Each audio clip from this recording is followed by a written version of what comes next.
بسم الله الرحمن الرحيم يا أيها الذين آمنوا اتقوا الله ولتنظر نفس ما قدمت لغد واتقوا الله إن الله خبير بما تعملون۔ اے ایمان والو، اللہ سے ڈرتے رہو اور ہر شخص کو دیکھنا چاہیے کہ اس نے کل یعنی آخرت کے لیے کیا سامان بھیجا ہے، اور ہم پھر کہتے ہیں کہ اللہ سے ڈرتے رہو، بے شک اللہ تمہارے سب اعمال سے خبردار ہے۔ بسم اللہ الرحمن الرحیم، الحمد للہ رب العالمین، والصلاة والسلام على اشرف الانبیاء والمرسلین وعلى آلہ واصحابہ اجمعین ومن تبعہم بإحسان الى یوم الدین۔ قابل صد احترام حضرات شائقین و شائقات سچا پیغام، السلام علیکم ورحمۃ اللہ وبرکاتہ۔ آج کی محفل میراث النبی کے نورانی پروگرام میں آپ کا استقبال ہے۔ اہلا و سہلا مرحبا۔ ہم آپ تمام حضرات و مستورات کا خیر مقدم۔ محترم حضرات و خواتین، تعلیم کا آغاز ہو رہا ہے۔ سب سے پہلے آداب تعلیم کا لحاظ کرتے ہوئے تعلیم کی طرف متوجہ ہو جائیں۔ پورے دھیان سے سننا، عمل کی نیت سے سننا اور تبلیغ کی نیت سے سننا، یعنی سنی ہوئی باتیں دوسروں تک پہنچانے کے جذبے سے سننا۔ چند خاص آداب تعلیم ہیں، امید ہے کہ آپ حضرات ان آداب کا ضرور خیال رکھیں گے۔ جزاکم اللہ۔ بسم اللہ الرحمن الرحیم۔ علم کی فضیلت، اہمیت اور برکات۔ انگریزی تعلیم کے مقاصد۔ آج کا یہ عنوان علم کی فضیلت، ثمرات العلم، کہ علم کا ثمرہ کیا ہے، علم کی افادیت کیا ہے، کیونکہ ہر چیز کے حاصل کرنے کا ایک مقصد ہوتا ہے۔ جیسے انگریزی تعلیم ہے، انگریزی تعلیم کو رائج کرنے والوں کا ایک خاص مقصد تھا جس سے آپ تمام لوگ واقف ہیں، یعنی دنیا کمانا اور دنیا میں عیش و آرام سے رہنا۔ اسی طرح اسلامی تعلیم جو علم الہی ہے، جسے انبیاء علیہم السلام لے کر آئے، اس کا بھی ایک مقصد ہے۔ وہ مقصد کیا ہے؟ ایک مقصد تو یہ ہے کہ مساوات پیدا ہو، قرآن کریم کا حکم عام ہو، دنیا میں خدائی نظام کو برتری حاصل ہو، وہی نظام نافذ ہو، انسانوں کے وضع کردہ قوانین اور ضوابط جن سے انسانیت کرہ رہی ہے ان سے نجات ملے۔ تاریخ کی کتابیں دیکھیں، فلسفہ اور منطق دیکھیں، ان تمام علوم پر انسانوں اور مسلمانوں کا اجماع بہت زیادہ مشکل ہے، لیکن قرآن پاک کا اگر مطالعہ کیا جائے تو اس میں ہمیں صرف ایک چیز پر متفق ہونے کا سبق ملتا ہے، اور وہ ہے اسلام۔ بنی اسرائیل کو اللہ تعالیٰ نے بڑی بڑی نعمتوں سے نوازا تھا۔ قرآن پاک میں اللہ فرماتے ہیں، یا بنی اسرائیل اذکروا نعمتی التی انعمت علیکم وانی فضلتکم علی العالمین۔ اے بنی اسرائیل، ہم نے تم پر انعام کیا، تمہیں طرح طرح کی نعمتوں سے نوازا، اور اس وقت پورے عالم میں تمہیں فضیلت عطا فرمائی، مال اور دولت کے اعتبار سے، علم کے اعتبار سے۔ دیکھو، سینکڑوں انبیاء کرام بنی اسرائیل میں آئے، اللہ تعالیٰ نے انہیں بہت بڑی شان سے نوازا تھا اور انہیں بہت زرخیز جگہ عطا فرمائی۔ لیکن مال اور دولت ایسی چیز ہے کہ اس سے آدمی کی طبیعت عیش و عشرت کی طرف مائل ہو جاتی ہے، آدمی عیاشی میں پڑ جاتا ہے، اور جب عیش میں مبتلا ہو جاتا ہے تو پھر ذلت آ جاتی ہے۔ طرفہ تماشا یہ ہے کہ وہ ذلت کو عزت سمجھنے لگ جاتا ہے اور دیکھتے دیکھتے عزت کی جگہ ذلت لے لیتی ہے، اور فرد یا معاشرہ گرتا چلا جاتا ہے اور اس کی ساکھ کمزور ہوتی چلی جاتی ہے اور وہ اپنا مقام کھو دیتا ہے۔ بنی اسرائیل میں ایک نبی پیدا ہوئے، حضرت دانیال علیہ السلام۔ انہوں نے اپنی قوم کو سمجھایا، قوم کو اللہ تعالیٰ کا پیغام پہنچایا اور ان سے کہا کہ اللہ تعالیٰ نے تمہیں جو مال اور دولت عطا فرمائی ہے اس پر اتراؤ نہیں، اس پر اللہ کا شکر بجا لاؤ، اس کے احکام کی تعمیل کرو، ورنہ بے عزت ہو جاؤ گے، اور یہ بے عزتی صرف تمہاری حد تک محدود نہیں رہے گی بلکہ تمہاری آنے والی نسلیں بھی اس میں مبتلا رہیں گی۔ لہذا اپنے اوپر رحم کھاؤ، اپنی نسلوں پر رحم کھاؤ، لیکن جب عیش کا نشہ کسی قوم پر چڑھ جاتا ہے تو اس کے سامنے اندھیرا چھا جاتا ہے اور اسے اچھے اور برے کی تمیز نہیں رہتی۔ تو جب نبی کے کہنے پر کوئی عمل نہیں کیا، کان نہیں دھرے اور عیش میں بڑھتے ہی چلے گئے تو اللہ تعالیٰ نے ان پر بخت و نصر کو مسلط کر دیا۔ یہ مشرک بادشاہ تھا اور عراق کا رہنے والا تھا، اس نے ان پر اور بیت المقدس پر چڑھائی کر دی۔ اس الغار میں 70,000 بنی اسرائیل قتل کر دیے گئے۔ ان کے گھروں میں جو قیمتی مال اور جواہرات تھے اس نے وہ لوٹ لیے اور 70,000 بنی اسرائیل کو غلام بنا کر لے گیا۔ ان غلاموں میں جن کو قید کر کے لے گیا تھا ان میں حضرت دانیال علیہ السلام بھی تھے۔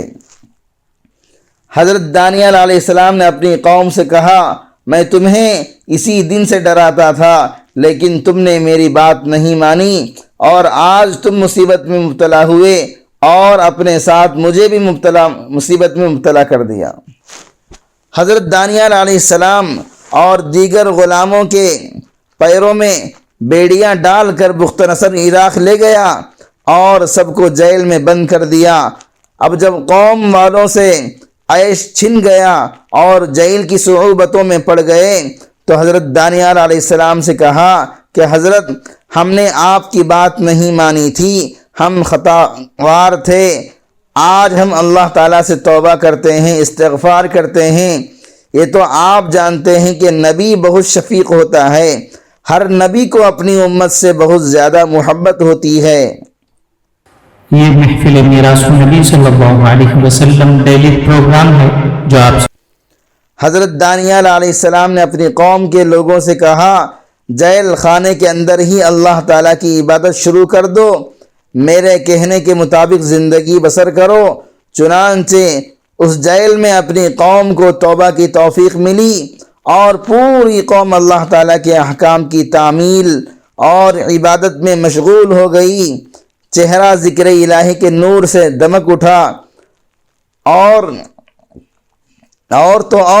جو نہایت عیش پرست تھے وہ بھی تقوی اور طہارت کا لباس پہن چکے تھے۔ اب قید خانہ خانخواہ بن چکا تھا۔ جیل کے انچارج نے جو انقلاب دیکھا تو وہ بھی حضرت دانیال علیہ السلام سے متاثر ہوئے بغیر نہ رہ سکا۔ اسے بھی حضرت دانیال علیہ السلام سے محبت پیدا ہو گئی، اسے بھی مرد حق کی پیشانی کا نور نظر آنے لگا۔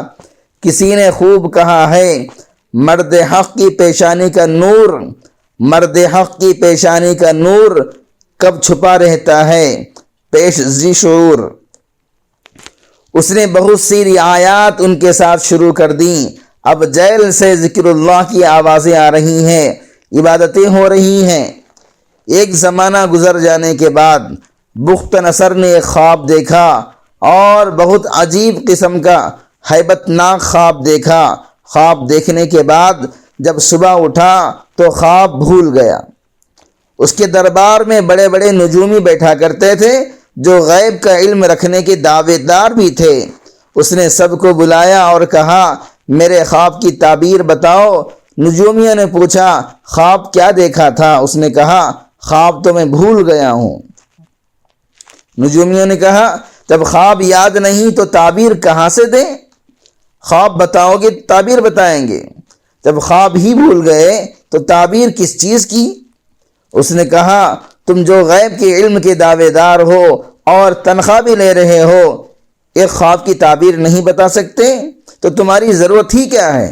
اس نے غصے سے کہا کہ 3 دن کے اندر اندر مجھے خواب کی تعبیر چاہیے ورنہ سب کو قتل کر دیا جائے گا۔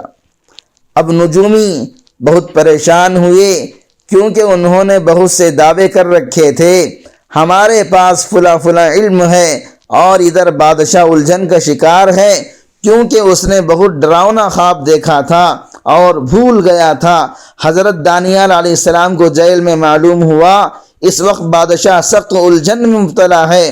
اس نے جیل کے حاکم کو بلایا اور اس سے کہا کہ جا کر اپنے بادشاہ سے کہہ دو کہ دانیال تمہارے خواب کی تعبیر بتا سکتا ہے اور تمہیں پریشانی سے نکال سکتا ہے۔ جیل کے حاکم نے کہا میں تو پہلے ہی آپ سے متاثر ہوں اور عقیدت مند بھی ہوں، میں سمجھتا ہوں دنیا میں اگر کوئی بادشاہ کی الجھن کو دور کر سکتا ہے تو وہ آپ ہی ہو سکتے ہیں اور حقیقت تو آپ ہی بتا سکتے ہیں۔ حضرت دانیال علیہ السلام نے فرمایا تم جا کر بادشاہ کو میری بات بتلا دو، اس سے تم کو بھی فائدہ ہو جائے گا اور مجھے بھی نفع ہوگا۔ تمہارا فائدہ تو یہ ہوگا کہ تمہیں انعام مل جائے گا اور مجھے یہ فائدہ ہوگا کہ مجھے رہائی مل جائے گی، اور جب مجھے رہائی مل جائے گی تو میں اپنی قوم کی رہائی کی کوشش کروں گا۔ جیل کے حاکم نے جا کر بادشاہ سے کہا کہ میرے قید خانے میں ایک آدمی ایسا بھی ہے جو آپ کے خواب کو بھی جانتا ہے اور اس کی تعبیر بھی جانتا ہے۔ اس دینی اور ایمانی بیان کو سننے کے دوران ہی اس کو لائک کر دیجئے اور شیئر بھی کر دیجئے تاکہ دوسرے بھی اس سے فائدہ اٹھا سکیں۔ اللہ آپ کو جزائے خیر عطا فرمائے۔ بخت نصر نے اسے حکم دیا کہ اسے جا کر آزاد کر دو اور جلدی سے میرے پاس لے کر آ جاؤ تاکہ میری پریشانی ختم ہو جائے۔ چنانچہ حاکم دوڑتا ہوا آیا، حضرت دانیال علیہ السلام کو بیڑیوں سے آزاد کر دیا، انہیں شاہی لباس پہنایا اور بڑے اعزاز کے ساتھ شاہی دربار میں لے آیا۔ دربار لگا ہوا تھا، بڑے بڑے وزراء بیٹھے ہوئے تھے، علوم غیب کے دعوے دار نجومی بیٹھے ہوئے تھے۔ حضرت دانیال علیہ السلام کی آمد کا منظر دیکھ کر ان کی جان میں جان آ گئی، کیونکہ دربار کا قانون یہ تھا جو وہاں جاتا تھا پہلے بادشاہ کو سجدہ کرتا تھا۔ حضرت دانیال علیہ السلام جب پہنچے تو نہ سجدہ کیا اور نہ رکوع کیا، بلکہ اسلامی قانون کے مطابق سلام کیا۔ بادشاہ نے انہیں اپنے قریب بلایا اور بڑے اعزاز سے بٹھایا اور پوچھا کہ آپ کو میرا خواب معلوم ہے؟ جواب دیا ہاں مجھے تمہارا خواب معلوم ہے۔ بادشاہ نے پوچھا کیا تعبیر بھی معلوم ہے؟ جواب دیا ہاں تعبیر بھی معلوم ہے۔ بادشاہ نے دربار برخاست کر دیا اور حضرت دانیال علیہ السلام اور جیل کے حاکم کو خلوت میں لے گیا۔ بادشاہ نے حاکم سے کہا اگر اس نے خواب سچا بتلا دیا تو تجھے انعام دیا جائے گا، تجھے ترقی دی جائے گی، اور اگر خواب غلط بتلا دیا تو سب سے پہلے تیری گردن اڑا دی جائے گی۔ پھر بادشاہ نے حضرت دانیال علیہ السلام سے پوچھا میرے دربار کا قانون یہ ہے جو یہاں آتا ہے وہ سجدہ کرتا ہے، لیکن تم نے سجدہ نہیں کیا، کیوں؟ حضرت دانیال علیہ السلام نے بہت عجیب اور حکیمانہ جواب دیا، فرمایا کہ میرا سجدہ نہ کرنے میں تیرا بھی فائدہ ہے اور میرا بھی، اس لیے میں نے سجدہ نہیں کیا۔ اگر میں سجدہ کر لیتا تو خواب اور خواب کی تعبیر دونوں ذہن سے نکل جاتے۔ سنو، حضرات انبیاء کرام جس طرح عارف کامل ہوتے ہیں اسی طرح عقل میں بھی کامل ہوتے ہیں، ان کی عقل اور فراست کا کسی سے موازنہ نہیں کیا جا سکتا۔ انبیاء کرام علیہ السلام کو اللہ تعالیٰ بہت قوی عقل عطا فرما دیتے ہیں، اس لیے حضرات انبیاء بہت سے فیصلے وحی نازل ہونے سے پہلے اپنی عقل سے کرتے تھے اور اللہ تعالیٰ ان فیصلوں کو برقرار رکھتے تھے۔ آپ صلی اللہ علیہ وسلم کو اللہ تعالیٰ نے دنیا کی تمام عقلوں سے زیادہ قوی عقل عطا فرمائی تھی۔